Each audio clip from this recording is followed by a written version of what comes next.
A gathering in Duluth today raised awareness and built community for some local people impacted by an often misunderstood medical condition. The Epilepsy Foundation of Minnesota held a picnic at Hartley Nature Center. According to organizers, the event was an opportunity for people to connect and share their experiences with each other. Epilepsy is a neurological condition that causes people to have recurring seizures and is typically diagnosed after 2 or more unprovoked seizures. The foundation works to raise awareness about the symptoms of epilepsy, which can sometimes be misdiagnosed. Organizer Lisa Peterson says she suffered for more than a decade before doctors diagnosed her with epilepsy. I went 11 years without a diagnosis. So from kindergarten through 11th grade, no one understood I was having seizures.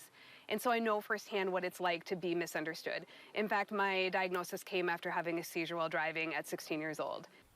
Peterson says seizures can happen in different forms and often be mistaken for symptoms of anxiety. We've got information about the symptoms of epilepsy at northernnewsnow.com. In the U.S., 3.4 million people live with epilepsy, with 55,000 of those living in Minnesota.